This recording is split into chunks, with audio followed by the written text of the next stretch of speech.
Hello and welcome back once again for another one of MMM's Shenanigans.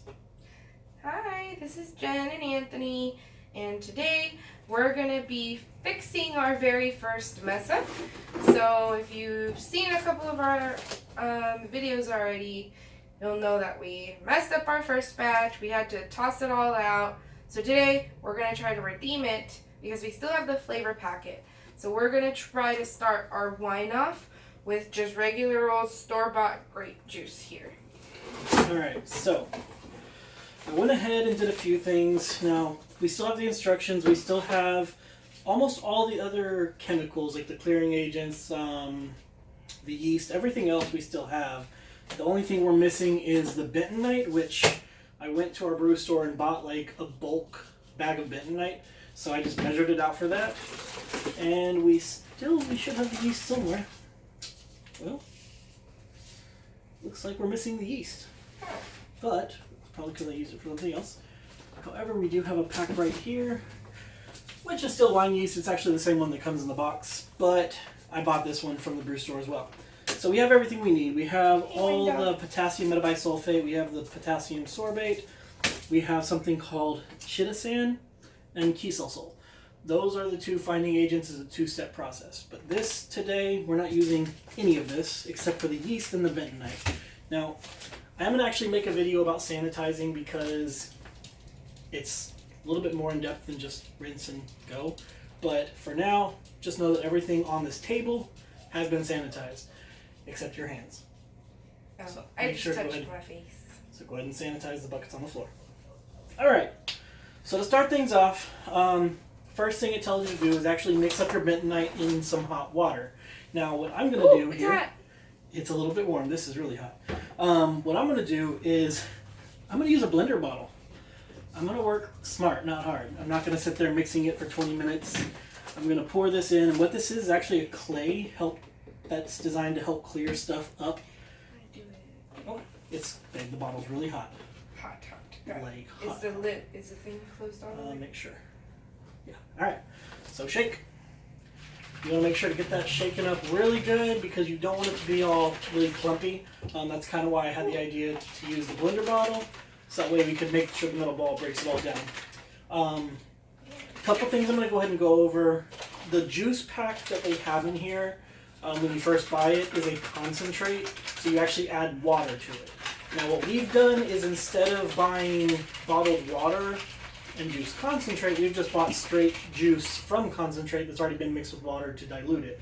Now I've already checked the hydrometer reading of this and it comes out to a 1.066. Yes. Looks good. So it looks good right now, so we're going to go ahead and pour that into the bottom of the... Yeah, it's hot, babe. We're going to pour that into the bottom of the bucket. So if you can't see it, down here is actually our fermenter. It's a 7.9 gallon fermenter, which will allow for all of the juice. I bought about 6.5 gallons of juice. So let's see here. Let's just go ahead and read over this real quick. Make sure we're not missing anything. Yep, the bentonite, pour contents of the juice bag. Okay, so we're going to go ahead and pour this off. Let me make sure... We'll be back. Well, let me make sure. That's right. This is all right. So we have poured all the grape juice into our fermenter, along with the bentonite. Per the instructions, we are going to stir well. So go ahead and stir. Make sure to get down to the bottom. Make sure to get all that bentonite kicked up into the juice if it isn't already. I don't feel anything at the bottom. Then it's probably mixed in from pouring liquid. Alright, so we're stirring up the juice right now. The juice is mixed with the bentonite, which is going to help to... Honestly, I don't know. I'm going to sit there and do some research and figure that out. I just do what it tells me to, because that's what these kits are designed for, and I'm not going to stray away from the instructions and have something go wrong, because then that's a little bit of money down the drain. So right now we're stirring it in. Once it's done, I'm going to take a hydrometer reading, see what the final hydrometer reads, write that down on the... I think that's pretty good. That's fine. Write that down on the instructions so we can keep that for later information. I have a turkey baster, and this is called a graduated cylinder. This is kind of like a test tube, but made of plastic, just meant for testing. It's like science class. Just meant for testing your hydrometer. All right, so you can go ahead and just put that in the sanitizing bucket if you want. The one with the Yeah. Yeah. This one? Yes. Yes. I want to spin it. Okay.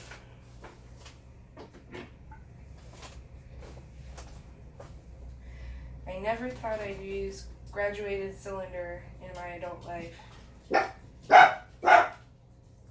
Get him! Get him, Clocky! She's very vicious. Super vicious. Alright, so we have a test tube with grape juice in it. We're going to go ahead and test that. Now, the way the hydrometer works, it tests essentially the density of the liquid. What do you think? Babe, don't worry about that. Spin it. It tests the density of the liquid based on gravity and an air bubble in a piece of glass. Whatever the hydrometer reads tells you that density, so you can later compare it to the final gravity based on this gravity and determine your alcohol content later. It also helps to tell when it's done fermenting. There's something called a stabilizing gravity. What's up? I don't know what I'm looking for. Okay. So what you're looking for is, you see this number right here? It's a 1.000. See how it drops down 10, 20, 30, 40? So we're looking to see what it stops at. To me, it's looking like it's stopping around 6.5, 6.6. Okay. So right now, the gravity is at about a 1.066. All right. I don't know exactly what the potential alcohol content is. I've already sanitized all this, so I'm going to go ahead and put it back in there. You don't really got to worry about oxidation at this point. It doesn't really matter. Oxygen is actually needed at this stage for the yeast to ferment. Or we'll be making a corrections video later. Yes, we will. All right, so last thing we need to do, it literally just says sprinkle the dry yeast on it. Now, because of what this is, it tells you on the package to rehydrate it. Because it's wine yeast, because the instructions here are designed the way they are, they've gone through testing with countless batches of wine specifically for kits that are foolproof for the home brewer to make that can almost never go wrong. So as long as you're following these instructions, it should be okay. Except it did go wrong. But we didn't follow the instructions. No. So that's not their fault, that's ours. But anyways, the instructions on this will tell you to rehydrate, because if you're using it according to these instructions, you will.